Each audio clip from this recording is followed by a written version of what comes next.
એ આજ ભક્તિની કથા અહીંથી શરૂઆત થાય છે. નવધા ભક્તિ રામદેવજી મહારાજ અને એમના પરમ ભક્ત ભક્તરાજ ડાલીબાઈનો જન્મ અને એની સાથે જે ધર્મની ચર્ચા બાબા રામદેવજી મહારાજ મન વચન કર્મથી ડાલીને જે દિવ્ય ઉપદેશ આપે છે એ ઉપદેશની કથા ગુરુ કૃપાથી આવી મહાન ચેતનાઓના આશીર્વાદથી ભક્તમાળની કથા અહીંથી શરૂઆત થાય છે. ડાલીબાઈના જીવન ચરિત્રમાં એવી જુદી જુદી કથાઓ બતાવે છે. કોઈ કહે છે ડાલીબાઈ રાધાનો અવતાર છે, કોઈ સંતો એમ કહે છે કે ડાલીબાઈ ઇન્દ્રના ઘરની અપ્સરા છે, એને શ્રાપ મળ્યો અને પછી બીજો જન્મ ડાલીબાઈ તરીકે થયો. આવી પણ એક કથા બતાવે. એક કથા એવી પણ બતાવે કે ડાલીબાઈ એક રાજાના કુંવરી છે. એનો જ્યારે જન્મ થાય એ વખતે એના જન્માક્ષર બનાવતી વખતે થોડાક આંકડાઓમાં જરાક ફારફેર થયો. એટલે જ્યોતિષ જોવાવાળાએ એના જીવન કુંડળીમાં એવું લખ્યું કે આ દીકરીનું મુખ એના પિતા જોશે તો રાજપાટનો નાશ થાય. ખરેખર એવું હતું નહીં. એટલે રાજાએ એ દીકરીનો ત્યાગ કર્યો. પોતાના માણસોને કહે છે કે આ દીકરીને આપ જંગલમાં જઈ કોઈ એવી જગ્યાએ દાટી દો અથવા તો એને મારી નાખો. રાજના માણસો દીકરીને લઈ જંગલમાં આવે. પછી એના વિચારો ફરી ગયા કે આપણે શું કામ પાપ લેવું. આ દીકરીને જોડીમાં બાંધી અને ઝાડની ડાળી ઉપર ટીંગાડી દઈ, પછી આના ભાગ્ય હોય ત્યાં જાય. રાજાને આપણે ખોટું કહેશું. કોઈનો જીવ બસતો હોય તો ખોટું બોલવામાં કોઈ વાંધો નથી, તો દોષ નથી લાગતો. આપણા શાસ્ત્રોમાં બતાવે છે. ગાયની હત્યા થતી હોય અને તમે ગાયને બચાવવા માટે કદાચ ખોટું બોલવું પડે તો એનો દોષ નથી લાગતો. અબળાની લાજ લૂંટાતી હોય અને કદાચ એમાં તમે ખોટું બોલો અને સ્ત્રીની લાજ બચતી હોય તો એમાં એક વખત ખોટું બોલાઈ જાય તો દોષ નથી લાગતો. બ્રાહ્મણની હત્યા થતી હોય અને એમાં તમે એ બ્રાહ્મણ ખોટું બોલવાથી બ્રાહ્મણનો જીવ બચતો હોય તો એ દોષ લાગતો નથી. અમુક છૂટ આપી છે. કોઈનો જીવ બચતો હોય તો ખોટું બોલવું પડે. રાજના માણસોએ આવું નક્કી કર્યું. ઝાડની ડાળી ઉપર દીકરીને લટકાડી પોતે રાજમાં આવે. આ બાજુ એ જ ઝાડના વૃક્ષની નીચે રણુજાનો અખૈયો જયપાલ, શાયર જયપાલ, જ્ઞાતિએ ચમાર. રાજસ્થાનમાં આપ રણુજા જાઓ ને તો પોકરણગઢથી તમે રામદેવરા તરફ જાઓ એટલે રેલવે ફાટકની પાસે બોર્ડ આવે છે ગોમટ ગામ. ગોમટ ગામનું પાટિયું આવે. એ ગોમટ ગામમાં ડાલીનો ઉછેર થયો. એ ગોમટ ગામનો અખૈયો શાયર જયપાલ જંગલમાં આવળ વીણવા માટે આવે અને એ વખતે રણુજાનો એક કઠિયારો, બંને એક ગુરુના શિષ્ય છે, સદગુરુ બાળીનાથ બાબાના શિષ્ય છે. બંને વૃક્ષની નીચે બેઠા ને એમાં દીકરીને રડવાનો અવાજ થયો. આકાશમાં આમ ઝાડની ડાળી ઉપર જોયું એટલે એમાં દીકરીને નીચે ઉતારી. બંને જણાએ નક્કી કર્યું કે ભાઈ આ દીકરીને તું લઈ જા. શાયર જયપાલને સંતાન નહોતું એટલે ડાલીબાઈને એ પોતાના ઘરે લઈ જવાની તૈયારી કરે. શાયર જયપાલે કહ્યું હું આ દીકરીને મારા ઘરે લઈ જાઉં, એના પાલક પિતા બનું, પણ સદગુરુની હાજરીમાં આ દીકરીને લઈ જાઓ જેથી કરી કાલ સવારે મારા ઉપર ખોટું આળ ન આવે. એ દીકરીને લઈ બાળીનાથ બાબાની ઝૂંપડી આવે. સદગુરુ બાળીનાથ બાબાએ ડાલીબાઈના કપાળ સામે જોયું તો પૂર્વના ભક્તિની રેખાઓ ફૂટેલી છે. બીજું, ડાલીબાઈની નાભી કમળમાં સદગુરુ બાળીનાથ બાબાએ આમ કાન રાખ્યો તો નાભીમાંથી ઓમકારનો નાદ ચાલુ હતો, જેને નાદ બ્રહ્મ કહે છે. દરેક જીવ માતાના ઉદરમાં હોય છે ત્યારે એ જીવનો સંબંધ બ્રહ્મની હારે જોડાયેલો હોય છે. જ્યારે એ બાળકનો જન્મ થાય પછી એ નાળ કાપે, નાળ એની નાભીની હારે એક રગ જોડાયેલી હોય છે, એને નાળ કહે, નાળ આપણી દેશી ભાષા. અને એ નાળ કાપે ને પછી જ બાળક રડે. જ્યાં સુધી નાળ ન કાપે ત્યાં સુધી બાળક રડે નહીં. માતાઓને ખબર હોય, એને નાળ કાપી કહેવાય. નાભીની હારે સંબંધ છે બ્રહ્મનો. જે જીવને પોષણ મળે છે એ નાભી દ્વારા મળે છે. અને જેવી એ નાળ કાપો એટલે બાળકના મુખમાંથી ત્રણમાંથી એક શબ્દ નીકળે. કાં તો અકાર નીકળે, કાં તો મકાર નીકળે અને કાં તો ઉકાર નીકળે. આ ત્રણેય માત્રા છે, અકાર, ઉકાર અને મકાર. આ ત્રણેય ભેગું થાય એનું બને ઓમકાર. અને એ ઓમકારનો નાદ દરેક જીવની નાભીમાં પડ્યો છે.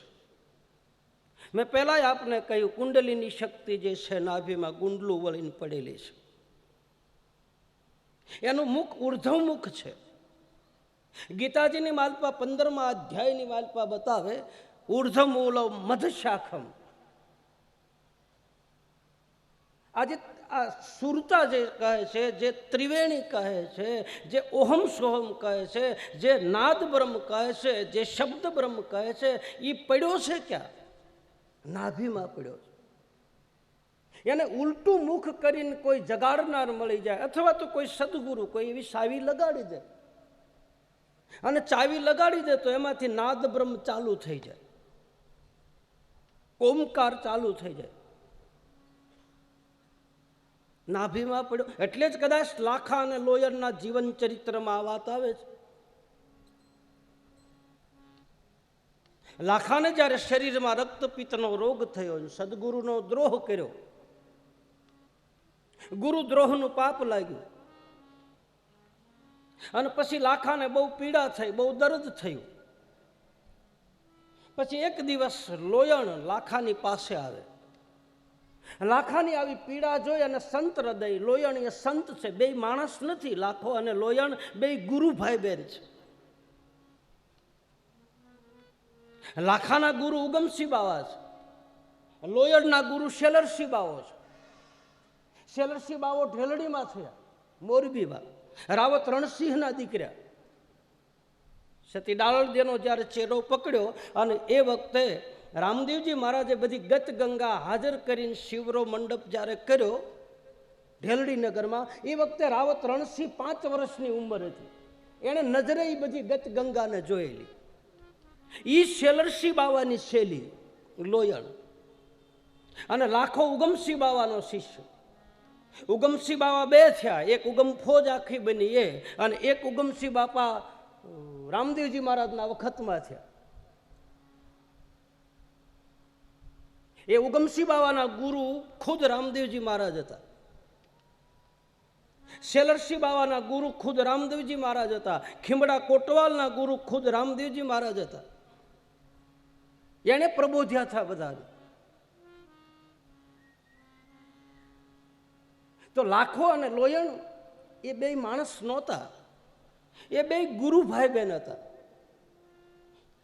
ઉગમસિંહ બાવાએ લાખાને દીક્ષા આપ્યા પછી લાખાનું કાંડું લોયણને હોય કે લે બેટા આને તારજે, કારણ કે તારા ઉપર વધારે આને ભાવ છે, તારા ઉપર વધારે આને પ્રેમ છે. અને એક વાત યાદ રાખજો, જેના ઉપર પ્રેમ આપણને હોય ને એનું જ આપણે માનીએ છીએ, બીજાનું ઓછું માનીએ. એટલે લાખાનું દર્દ જોઈ અને લોયણને માલપા હૃદયમાં દુઃખ લાગ્યું. લાખાએ હાથ જોડ્યા કે હે બેન લોયણ, આ પીડામાંથી મારે મુક્તિ પામવા માટે કઈ રસ્તો ખરો? અને એ વખતે લોયણના મુખમાંથી શબ્દો નીકળે છે કે લાખા, મારો તારો સદગુરુ જો આવે, અને સદગુરુ આવે તો જ મારી તારી આ પીડા મટે, નકર મટે નહીં. તારા ભીતરમાં પડેલી સુરતા, તારા ભીતરમાં પડેલો નાદ બ્રહ્મ, સદગુરુ જો ચાવી લગાડે તો જ નાદ બ્રહ્મ ઉઘડે, અને નાદ બ્રહ્મ ઉઘડી જાય તો તારી પીડા નાશ પામે. આવું બતાવે છે એના ભજનમાં. એ જિલ્લાઓ રે એ ખુશીને તાળા મારા ખોલીએ રે, એ જિલ્લાઓ રે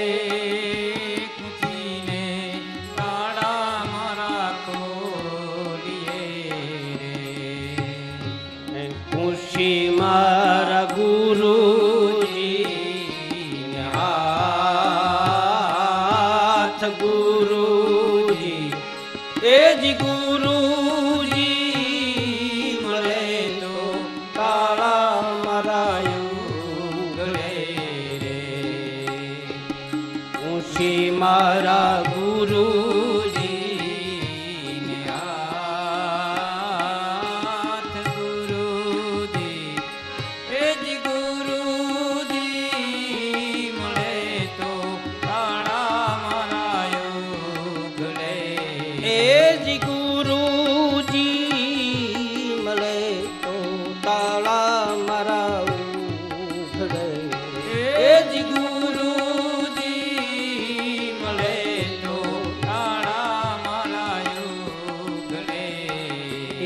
બાર બાર વરહે ગુરુ મારા આવ્યા રે, લેવા કાંઈ લાખાની સંભાળ હાથ રે, એ જે હાથ રે મૂક્યો ત્યાં કાયા થઈ હે કાયા બની કંચન વર્ણી દે રે, એ જિલ્લાઓ રે ખુશીને તાળા ખોલીએ, એ જિલ્લાઓ રે ખુશીને તાળા મારા ખોલીએ રે. સદગુરુ મળી જાય તાળું ઉઘાડનાર કોઈ શબ્દરૂપી ચાવી આપે. આખો પ્લોટ હોય ને, આખો પ્લોટ, એ પ્લોટ જેવડું કોઈ દી મકાન ન હોય, અને જેવડું મકાન હોય ને એવડા ઓરડા ન હોય, અને જેવડા ઓરડા હોય ને એવડું બારણું ન હોય, અને જેવડું બારણું હોય ને એવડા નકુસા ન હોય, અને જેવડા નકુસા હોય ને એવડું તાળું ન હોય, અને જેવડું તાળું હોય ને એવડી ચાવી ન હોય. ચાવી તો ખાલી 2 ઇંચની જ મળી જાય તો આખા 5 વીઘાના બંગલાનું ધ્યાન રાખે. એમ મારા ને તમારા સદગુરુ એક શબ્દરૂપી ચાવી આપીએ અને ભીતરમાંથી જાગૃતિ થઈ જાય તો આ કંચન જેવી કાયા આ બંગલાનું ધ્યાન રાખે. એ શબ્દરૂપી ચાવી એ નાભીમાં પડ્યો છે. એમાંથી મેં પહેલાં કહ્યું, એમાંથી વાણી પ્રગટ થાય, એમાંથી ઓહમ સોહમ પ્રગટ થાય. ઓહમ સોહમ અહીંથી ઉપડે, પાછું આમ જાય, પાછી કરોડરજ્જુ થઈને પાછી આમ અવળી હાલે. ઉર્ધમૂલમ મધશાખમ. આપણી કરોડરજ્જુ છે ને ત્યાંથી નાભીમાંથી ઉપડી ઓમકાર ચડે, પછી કરોડરજ્જુમાં આવે, પછી પાછું વળે, આખો આમ કૂવાની રેંટ હોય ને એમ ફરે. આ મહાપુરુષો યોગી લોકો જે ધ્યાન કરીને જોવે છે, જે કુંડલીની શક્તિ જાગૃત, એને સૂક્ષ્મના નાડી પણ કહે. ઈંડામાં રમવું, પિંગલામાં જમવું, સૂક્ષ્મણામાં કરવો અભ્યાસ.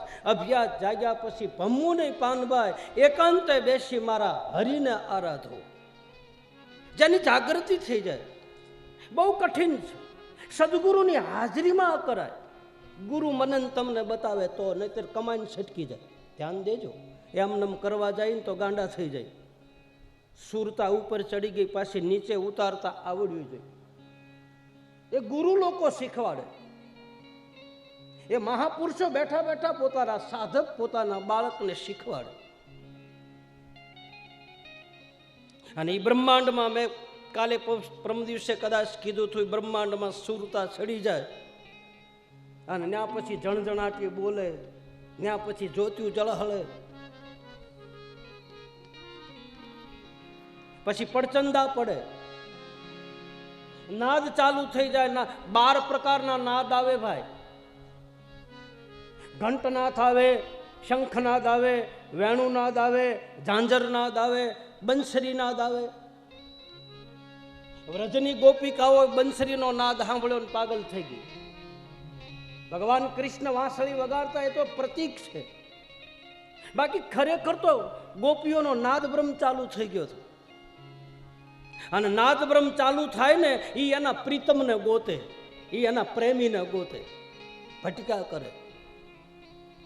જ્યાં સુધી એનો પ્રેમી ન મળે, જ્યાં સુધી એનો પ્રીતમ ન મળે, જ્યાં સુધી એનો સદગુરુ ન મળે, ત્યાં સુધી એ જીવ અમને ફર્યા કરે, ફરંટી માર્યા કરે,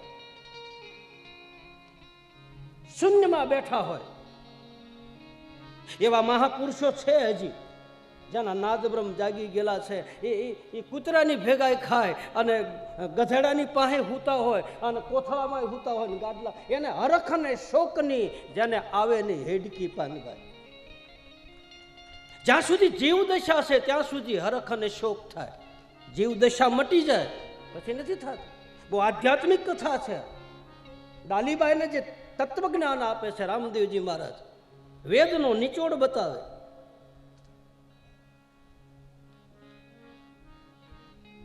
જેનો નાદ ચાલુ થઈ જાય, ohm Soham ohm Soham ohm Soham, પછી એને કાંઈ કરવું ન પડે, પછી એની મેળાઈ બધું થાય. એ ઓહમ સોહમ કા કર લે ગુજારા, મેરામ સતગુરુ તારો માહી બોલે, મેરામ સતગુરુ તારો માહી બોલે.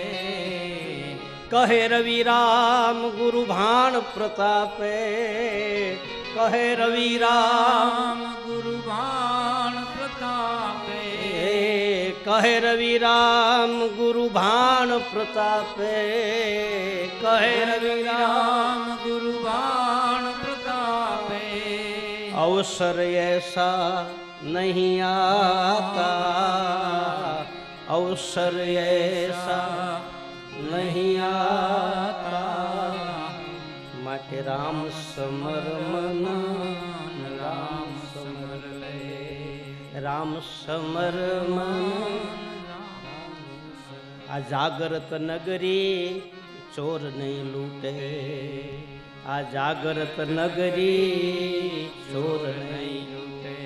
પછી ક્યા કરેગા જમદૂતા, ક્યા કરેગા જમદૂતા.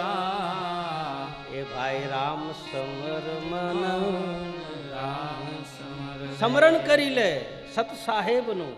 કબીર કહે સમરણ અને ભજનમાં ફેર છે, ધ્યાન દેજો બરાબર. ભજન અને સમરણમાં બહુ ફેર છે. સમરણ નાભીમાંથી થાય અને ભજન ગળામાંથી થાય.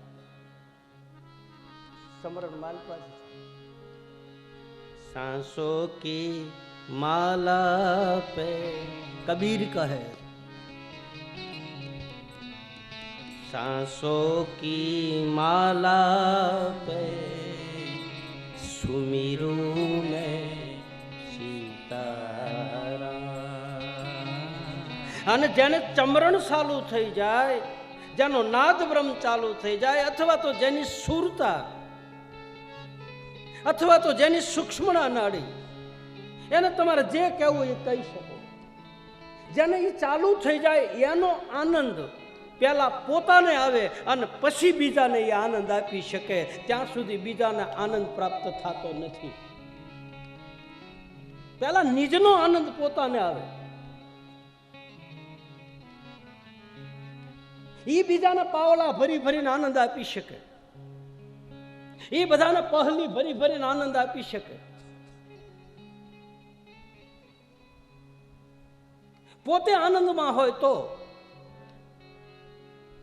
સતાર બાપુ બતાવે છે, કેટલાય સંતોના ઉપરાંત સુખરામ બાપા બતાવે છે સુખ વિલાસમાં. કેટલાનો પ્રમાણ હું તમને આપું. એ નિજાનંદ મેળવવો હોય તો એ આનંદ ભીતરમાં પડ્યો છે, ઘટમાં પડ્યો છે. આ સંસારના બધા આનંદ છે એ ક્ષણિક આનંદ છે, એ ક્ષણભંગુર છે. બાકી નિજાનંદ જેને પ્રગટ થઈ ગયો, બ્રહ્માનંદ જેને પ્રગટ થઈ ગયો, અખંડ આનંદ જેને પ્રગટ થઈ ગયો, એ આનંદ કોઈ દી વધતોય નથી ને કોઈ દી ઘટતોય નથી. એક હરખો જ રહે, એમાં વધઘટ ન આવે. ચાર પદાર્થની વાત અથવા તો ચારે પાયા મજબૂત કરવાની વાત. પ્રથમ પાયો સત્યનો, બીજો પાયો છે તપ, પછી છે દાન અને પછી છે પુરુષાર્થ. સત્ય વસ્તુની ચર્ચા આપણે સાથે બેસીને કરીએ છીએ. સત્યને જાણવું સહજ છે, સત્યને અનુભવવું કઠિન છે. કદાચ સત્ય વસ્તુને જાણી શકીએ પણ એને અનુભવમાં લેવું એ કઠિન છે. એક વખત સત્ય વસ્તુ અનુભવમાં આવી જાય, મતલબ એક વખત સત્ય વસ્તુ પકડાઈ જાય પછી એ વસ્તુ છૂટતી નથી. સત્યને પામવું, સત્યને પારખવું, સત્યને અનુભવવું અલગ અલગ ભાષા, અલગ અલગ વાત છે. જાણી શકે પોથીમાંથી, કોઈના કહેવાથી જાણી શકાય. અનુભવમાં આવી જાય અને એ અનુભવ દ્વારા એ સત્યનો પ્રકાશ બીજાને જે પ્રકાશિત કરે, પોતાને જે સત્યનો પ્રકાશ પડ્યો હોય એ પ્રકાશ દ્વારા બીજાને એનો અનુભવ કરાવે, બીજાને સત્યનું પ્રમાણ આપે.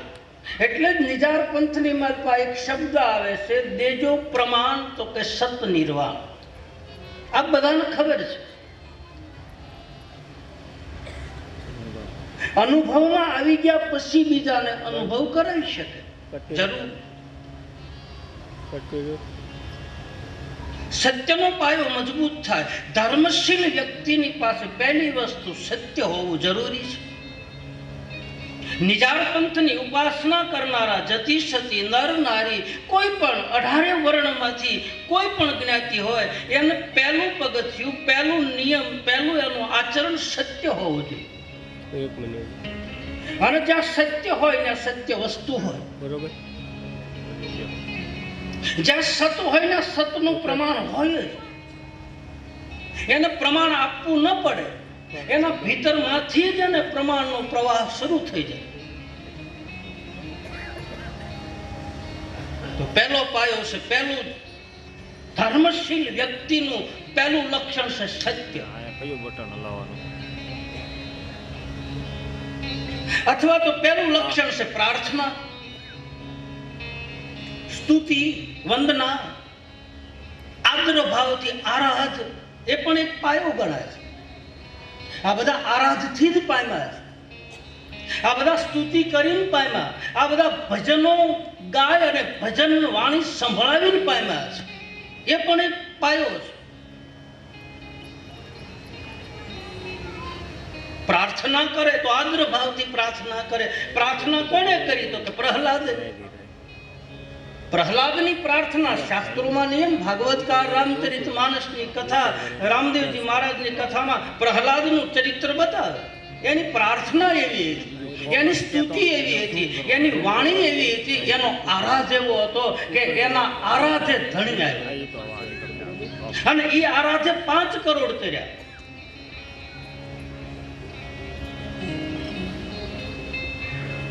પ્રથમ યુગમાં પ્રહલાદ સિંહ 5 કરોડ લઈને ઓદરી ગયા, નિર્વાણ પદને પામ્યા. આમ આધ્યાત્મિક અર્થ એ થાય કે 5 કરોડ એટલે પંચભૌતિક શરીર થાય. એટલે ગજગંગાની માલપા પંજા મેળવે, પંજા મેળવ્યા પછી બ્રહ્મને પકડે, અંગૂઠાને પકડે કે આની અંદર રહેલા પરમ ચેતન પુરુષને તું પકડી લે, એટલે પંજા મેળવવાનો નિયમ છે. એકદમ ખુલ્લી કથા છે, કોઈ બંધ બારણે કથા છે નહીં. આ બધું ખુલ્લું આપેલું છે. આધ્યાત્મિક માર્ગ છે. રામદેવજી મહારાજનું ચરિત્ર બહુ તત્વજ્ઞાન ભરેલું છે. મેં સવારની કથામાં આપને કહ્યું કે આની માલપા વેદનો નિચોડ છે. 4 વેદનો આધાર છે. આ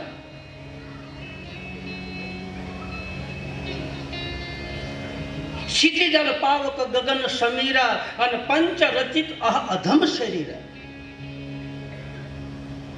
क्षितिजल पावक गगन समीरा, क्षितिजल पावक गगन समीरा, क्षितिजल पावक गगन समीरा,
क्षितिजल पावक गगन समीरा અને પંચ રચિત અધમ શરીરા.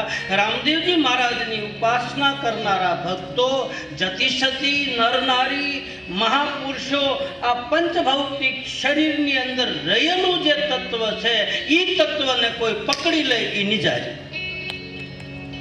એની અંદર રહેલું તત્વ એને પછી બ્રહ્મ સ્વરૂપ કહે તોય ભલે, એને અહમ બ્રહ્માસ્મિ કહો તોય ભલે, એને તત્વમસી કહો તોય ભલે, એને નિજાનંદ કહો તોય ભલે, એને બ્રહ્માનંદ કહો તોય ભલે, એને અખંડ આનંદ કહો તોય ભલે, એ વસ્તુ જેને પકડાઈ જાય એ નિજારી ગણાય. પછી કપડા ભલે ગમે એવા પહેર્યા હોય, આ કપડા પહેર્યા હોય તોય ભલે, આ પહેર્યા હોય તોય ભલે, અને હાડલા પહેર્યા હોય તોય ભલે. એવું નથી કે હાડલામાં નિજારી ન જણાય, એમાંય જણાય. સતી તોરલ એમાં જણાઈ ગઈ, રૂપાદે એમાં લઈ લીધું. એટલે પંજા મેળવે. પંજા મેળવીને તમે જો ભદ્ર મુદ્રા જેને કહે, યોગ શાસ્ત્રની માલપા પતંજલિ મહારાજ 24 મુદ્રાઓ બતાવે. એમાં આ એક ભદ્ર મુદ્રા આવે. ભદ્ર મુદ્રા કોને કહે? પહેલી આંગળી આ અંગૂઠાને અડે, અને આ પહેલી આંગળી છે જીવ, બીજું આ તમોગુણ, આ રજોગુણ અને આ સત્વગુણ. જો પંજા શું કામ મેળવે? મેં સંતનો પાસેથી સાંભળેલું કહું છું, રામદેવ કથામાં લખેલું છે એ કહું છું. આ જીવ છે, જીવ મારું મારું કરે. આ પહેલી આંગળી કે આપણું ઘર છે, આપણું મકાન છે, આપણો દીકરો છે, આ મારા દીકરાના ઘરેથી છે, આ આંગળી કે ઝાઝા મોટા ભાગે આ આંગળી ઉપયોગમાં આવે. આ જીવ છે, જીવ મારું મારું કરે. પછી છે આ તમોગુણ. કળયુગની માલપા તમોગુણ વધારે છે. પછી ઈથી ઓછો છે રજોગુણ, અને ઈથી ઓછો છે સત્વગુણ. સત્વગુણ ક્યાંક જ છે, ઓછો એકદમ. ટસલી આંગળી છે, સત્યની આંગળી છે. આ આંગળી ઉપર ભગવાન કૃષ્ણએ ગોવર્ધન તોડ્યો. કાં પહેલી આંગળી ન રાખી? પહેલી આંગળી સુદર્શન ચક્ર ચડાવ્યું. જીવની વાસનાને પહેલી આંગળીથી સકરેથી જ કાપી. અને આ અંગૂઠો છે એ બ્રહ્મ છે હારે કે અલગ છે? આની હારે જોડાયેલું છે, 3 ગુણથી ન્યારો છે, અલગ છે. આ જે પરમ ચેતના છે એ આ 3 ગુણથી ન્યારો છે, પણ આ જીવ અને ગુણ માની બેઠા છે કે અમે એના છીએ. એને અલગ થઈ જાય. આ 3 ગુણથી જીવ અલગ થઈ જાય, અને જો બ્રહ્મને અડી જાય તો એને કહે છે કે અમે બ્રહ્મમાં ભળ્યા, એને કહે છે અમે ગતિમાં ભળ્યા. મોટા ભાગના સંતોના તમે ફોટા જુઓ, મોટા ભાગના મહાપુરુષો જુઓ, તો એ આંગળી છે અંગૂઠાને અડાડેલી હોય, અથવા તો ભદ્ર મુદ્રામાં બેઠા હોય. પંચભૌતિક શરીરની અંદર રહેલું આ પરમ ચેતના જે સ્વરૂપ છે, પછી એને જ્યોતિ સ્વરૂપ કહો તોય ભલે, એને નિજ સ્વરૂપ કહો તો, જે આપણે આ તમારા ભીતરની માત્રા જે ઉગે એ કયો. એને હું એમ નથી કહેતો કે આ ઈ જ વસ્તુ છે, અને કોઈ હજી સુધી નક્કી કર્યું જ નથી કે આ ઈ જ વસ્તુ છે. જેને જેવું દેખાણું એવું લખ્યું. વેદમાં તત્વ જેવું દેખાણું, નિજાર પંથની મારી જ્યોત સ્વરૂપ દેખાણું. કોઈ અંગૂઠા જેવડું કીધું, કોઈ વેચનું કીધું, કોઈ નેતી નેતી કહી દીધું, અપાર કહી દીધું. કાનો કોઈ પાર પામે એમ નથી. કોઈ પાવે નહીં પાર તેરા, નિત્યાનંદ લીલાકરણ, તન મન વચન કિયા નાથ તુજકો, સર્વ કર્મ સમર્પણા, કર જોરી પુની વિનંતી કરું, હે રામદેવ દયા કરો, મૂલ યોગી હે અનાથ કે તેરા નામ હી એક આશરો. કોણ પાર પામી શકે?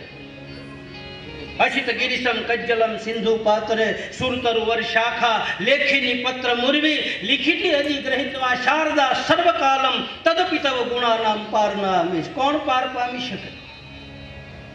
દરિયો છે, મીઠાની પૂતળી કદાચ સાગરનું તળિયું લેવા જાય ને તો ભાઈ એ અસંભવ છે, ઓગળી જાય. એમ આમાં બધા ઓગળી ગયા, બાકી હજી સુધી કોઈ કાંઈ નક્કી નથી કર્યું કે આવું જ છે. હા, એના રૂપ આપ્યા અલગ અલગ, એના નામ આપ્યા અલગ અલગ.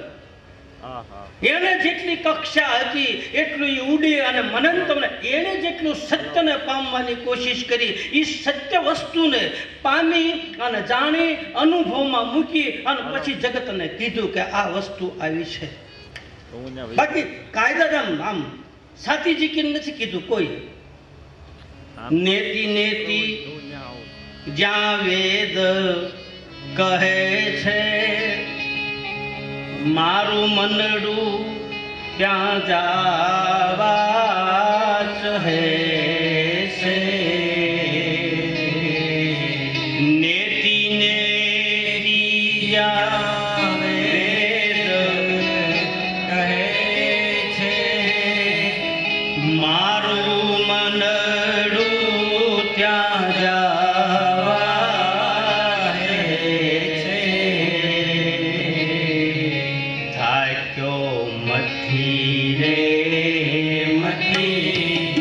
કારણ મળતું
પામી શક્યું નથી, છતાંય આપણે કાલી કાલી ભાષામાં એને અડવાની કોશિશ કરીએ, બાકી એને પાર પમાતું નથી, એને પામવાની કોશિશ કરી.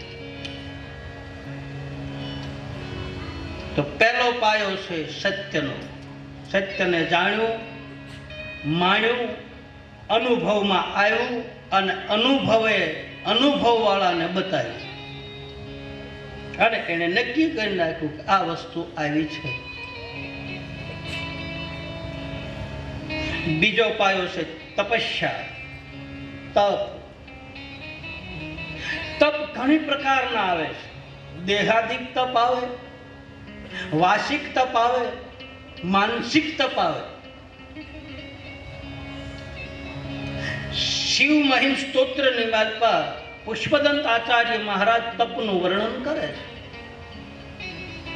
તપોનિષ્ઠ એક પ્રકારની ભક્તિ બતાવે. દેહનું દમન કરવું મતલબ દેહને થોડી કષ્ટી આપવી, જેથી કરીને આ દેહ ઉપર મોહ અને મમતા રહે નહીં, એટલા માટે દેહને થોડું દુર્બળ બનાવવું, એને તપ કહે. કાયાથી તપ થાય, મનથી પણ તપ થાય. મનથી કોઈ સંકલ્પ કરે અને એ સંકલ્પમાં એ ધીરે ધીરે આગળ વધે તો એને સંકલ્પ સિદ્ધિ પ્રાપ્ત થાય. વાણીનું તપ થાય, મૌન વ્રત ધારણ કરે તો એ વાણીનું તપ છે. દેહને દમન આપી અને દેહને થોડી ઘણી કષ્ટી આપી, એને પીડા આપી અને એ પીડામાં દુઃખમાં હરિભજન થાય એવું સંતો બતાવે. સુખ ઉપર શીલા પડો, હરિ હૃદય છે જાય, બલહારી વાકે દુઃખ કી કે પછી પલ પલ નામ જપાય. આ એક પ્રકારનું તપ છે. આ એકતાણા કરવા, 11 કરવી, બીજ પૂનમના વ્રત કરવા એ તપ છે. એ તપમાં બેઠા પછી ભજન કરવું જરૂરી છે. નકર તપોનિષ્ઠ માણસ જો ભજન ચૂકી જાય તો એની તપની સાધના અવળી થઈ જાય અને અવળી થઈ જાય તો એ શ્રાપિત બની જાય, તો એ શ્રાપ થઈ જાય. એટલે તપોનિષ્ઠ વ્યક્તિને સતત ભજનમાં લીન રહેવું પડે અને જો ભજનમાં લીન ન રહે તો એની સાધનાનો દુરુપયોગ થઈ જાય. એ તપમાંથી ઊભો થાય એટલે કોકને શ્રાપ આપી દે. તપ કરવું અને તપ જીરવું કઠિન છે. બીજો રામદેવજી મહારાજને નિજાર પંથની ધારા ઉપર હાલનારા સંતો અને ભક્તો બતાવે કે આ બીજો પાયો છે, તપનો પાયો છે. તપસ્વી પુરુષ બનવું. 24 કલાક તપ શું કામ કરવું, ભૂખ્યા શું કામ રહેવું? તો એમ કહે છે કે પ્રમાદ ન થાય. બહુ ખાવાથી આળસ પેદા થાય, પ્રમાદ આવે, બગાસા આવે, પગ લાંબા કરવાનું મન થાય, ટેકો દેવાનું મન થાય, ઓછકું લેવાનું મન થાય, હળવે હળવે પાછું ઝોલું ખાવાનું મન થાય. આપણા સુભાષિતકારમાં એક શ્લોક છે કે કાગ શ્રેષ્ઠા બગો ધ્યાનમ સ્વાન નિંદ્રા તથેવતે અલ્પ આહારી ગ્રહ ત્યાગી વિદ્યાર્થી પંચલક્ષણમ. પ્રોફેસર સાહેબ કઈ ગયા? કયું બેઠા દિલીપભાઈ. આ વિદ્યાર્થીઓને લાગુ પડે, જે ભણતા. આમ તો જો કે બધાને લાગુ પડે. સાધકને આ 5 લક્ષણો હોવા જરૂરી. કાગ શ્રેષ્ઠા, કાગડા જેવી નજર. કાગ શ્રેષ્ઠા બગો ધ્યાનમ, બગલા જેવું ધ્યાન. બોર્ડ ઉપર લખાણું, વિદ્યાર્થીએ માંડવા ઉતારી લીધું, નક્કી કરી નાખ્યું, લેશન કરી નાખ્યું, વાત પૂરી. જે ભણતા હોય યુવાન ભાઈ બહેન, એને આ શ્લોક પાકો કરવાની જરૂર છે. કાગ શ્રેષ્ઠા બગો ધ્યાનમ સ્વાન નિંદ્રા, કૂતરા જેવી ઊંઘ. તમે બાજુમાં આવે તો કાન પટપટાવે તરત. કૂતરું નાખોરા નો ઢહડે. સાંભળ્યા કોઈ દી કૂતરા નાખોરા ઢળ્યા? હા, આ માણસ ઢહડે નાખોરા. આ નાખોરા ઢહડે ત્રીજા ફેરે સંભળાય, જાણે મોટું જનરેટર ચાલુ થયું હોય. કાગશેષ્ટા બગો ધ્યાનમ શ્વાન નિંદ્રા તથેવતે અલ્પ આહારી. થોડું ખાવું. થોડું ખાવાથી આપણા ભીતરમાં પ્રમાદ પેદા ન થાય, આળસ પેદા ન થાય. આવું શ્લોકમાં બતાવે સુભાષિતકાર. કાગશેષ્ટા બગો ધ્યાનમ શ્વાન નિંદ્રા તથેવતે અલ્પ આહારી ગ્રહ ત્યાગી. ગુરુના ઘરે ગયા પછી અથવા તો સ્કૂલે ગયા પછી અથવા તો નિશાળે ગયા પછી ઘરના વિચારો મગજમાં રખાય નહીં. ઘરનો ત્યાગ કર્યો ગણાય. એટલે ગુરુકુળમાં વિદ્યા પ્રાપ્ત કરવા માટે આપણા શાસ્ત્રોમાં બતાવે કે બાળકોને ગુરુકુળમાં મોકલતા. ત્યાં ગયા પછી ઘરના વિચારો ન કરાય. જો ઘરના વિચારોમાં એ બાળક ઘરના વિચારોમાં પરોવાઈ જાય તો સામે લખેલું છે એ માણસની મલ પર ઉતરે છે. અલ્પ આહારી એને તપ કહે છે. ખાવું જરૂરી, કોઈ મનાઈ નથી. ભગવાને આપ્યું હોય તો ખાઓ, 3 ટક ખાઓ, 4 ટક ખાઓ, પણ જેટલું પાચન થાય એટલું ખાઓ. વધારે પડતું ખાવાથી પ્રમાદ થાય. એને તપ કહે છે. આ બીજો પાયો તપનો છે. અથવા તો બીજો પાયો પુરુષાર્થનો ગણો. પહેલો પાયો પ્રાર્થનાનો. પ્રહલાદે પ્રાર્થના કરી. કેવી કરી? એને થંભમાં ભગવાન દેખાણો, એને હરિ દેખાણો. ચારે બાજુ જ્યાં જ્યાં નજર મારી ફરે ત્યાં યાદી ભરી છે આપની. કવિ કલાપી લખે લાઠી સુરસિંહજી કહે. એની એક કવિતા છે. એના પોતાના જ માણસોએ ઝેર આપવાની કોશિશ કરી. લાડવાની વાત પર ઝેર નાખ્યું પોતાના રાણીએ. કવિ હૃદયનો માણસ હતો, પ્રેમી વ્યક્તિ હતો. લાડવો થાળીમાં મૂક્યો ત્યાં બિલાડી નીકળી એટલે એક ટુકડો લઈને બિલાડીને આપ્યો. થોડી મોટામાં મોટું આમ ભારે ઝેર હતું રાજમાં. એનો એક રતિભાર વ્યક્તિને મળી જાય તો વ્યક્તિ ખલાસ થઈ જાય. હવે બિલાડીને ટુકડો નાખ્યો, બિલાડી તડફડિયા મારીને મૃત્યુ પામ્યું. અને આ જોઈ ગયા. અને ભીતરમાંથી એ વખતે આ કવિતા નીકળી એના ભીતરમાંથી. હૃદયના સ્થાનમાં શંકા પડે તારે ભયંકર છે, ને અધૂરા જ્ઞાનની નારી મળે તારે તે પણ ભયંકર છે. જુઓ ગંગા અને જમના છે જગતના પાપ ધોનારી, પણ હદ બહારના પાણી બહાવે તારે તે પણ ભયંકર છે. હૃદયના સ્થાનમાં શંકા પડે તારે ભયંકર છે. ગંગા નદીના કિનારા ઉપર આપણે ગંગા માન પવિત્ર માની, પણ ગંગાના કિનારે ઈ બેફામ થાય તારે ઈ ઝૂંપડા તાણી જાય છે ને તાણી જાય છે. જુઓ ગંગા અને જમના છે જગતના પાપ ધોનારી, પણ હદ બહારના પાણી વહાવે તારે તે પણ ભયંકર છે. હૃદયના સ્થાનમાં શંકા પડે તારે ભયંકર છે. અધૂરા જ્ઞાનની નારી મળે તારે તે પણ ભયંકર છે. જ્યાં જ્યાં નજર મારી ફરે ત્યાં યાદી ભરી છે આપની. જ્યાં હું જોઉં છું ત્યાં મને તું દેખા. સિયા રામ મય સબ જગ જાની, અને કરહું પ્રણામ ચોરી જુગ પાની. પ્રાર્થના મારી તમારી એવી હોવી જોઈએ કે આપણને સર્વ સંભાવ થવો જોઈએ, આપણને બધાની માલપા પરમ તેજ દેખાવું જોઈએ. એની પ્રાર્થના સફળ થઈ. એ સ્તુતિ કહેવાય, એ આરાધ કહેવાય. આપણે તો ભેદ દેખાય. જ્યાં સુધી ભેદ દેખાય ત્યાં સુધી પ્રાર્થના ન થાય. પ્રહલાદના એના પિતાએ કીધું કે તારો ભગવાન ક્યાં? ભાગવતકાર કહે તમારો ભગવાન ક્યાં નથી ઈ કહો. હરિ ક્યાં નથી? કોઈ એવું ઘર ખાલી છે, કોઈ એવું તત્વ ખાલી છે કે જ્યાં પરમાત્માનો વાસ ન હોય? બતાવો. એક દ્રષ્ટાંત છે, કદાચ તમે સાંભળ્યું હોય કે એક ગામની શિવ મંદિરની માલપા એક મહાત્મા આવ્યા અને પૂજારી મંદિરનું દ્વાર બંધ કરતા હતા અને એ મહાત્માએ મંદિરમાં પ્રવેશ કર્યો. પેદલ યાત્રા કરીને મહાત્મા જતા, શરીર ઉપર થકાન લાગી ગઈ એટલે મંદિરના ગર્ભદ્વારમાં જઈ શિવલિંગ ઉપર પગ રાખીને એ મહાત્મા હુતા. માથું રાખ્યું દરવાજે, શિવલિંગ ઉપર પગ રાખ્યા. બોલા પૂજારી કહ્યું બાબા આપ કઈ જાતના સાધુ છો? તમે આવી રીતે बूट होता भगवान शिवनी ऊपर तमे पग राख्या, कैसे महात्मा हुआ? आ शास्त्र विरुद्ध गणाय। महात्माए કહ્યું ભાઈ મારા થકાન છે, હું હાલીને થાકી ગયો છું, મારા પગ ઉપાડીને બીજે મૂકવાની શક્તિ નથી, એક કામ કર, તું પગ ઉપાડીને જ્યાં શિવલિંગ ન હોય ત્યાં મૂકી દે. પગ ઉપાડીને મૂકવાય દે તો શિવલિંગ ન્યા આવ્યું, આમ ફેરવું ત્યાં ન્યા આવ્યું. હરિ ક્યાં નથી, સિયા રામ મય સબ જગ જાની, અને કરહુ પ્રણામ જોરી જુગપાની. આ એનું પ્રમાણ પ્રગટ થાય.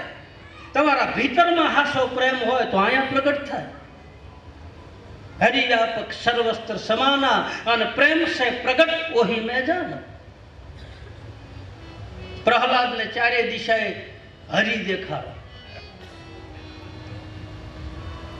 एना पिताए कीधुं आ लोखंडना थांभलामां तारो भगवान छे?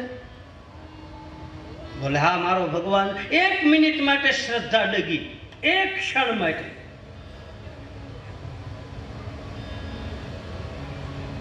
प्रहलाद ने निष्ठा एवी थी, प्रहलाद ની શ્રદ્ધા એવી હતી, પણ એક ક્ષણ માટે પ્રહલાદ ની શ્રદ્ધા ડગી ગઈ. ભલભલાની ડગી જાય. શ્રદ્ધા ડગે. શ્રદ્ધા ધજાની જેમ ફરફરે. આ મંદિરના શિખર ઉપર ધજા ચડાવી, નેજા ચડાવી, શું કામ ચડાવી ખબર છે?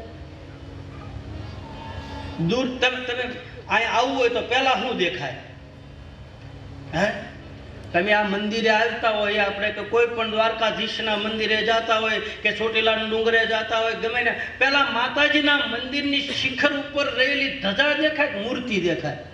શું દેખાય? હે કહો તો ભાઈ, ધજા દેખાય ને.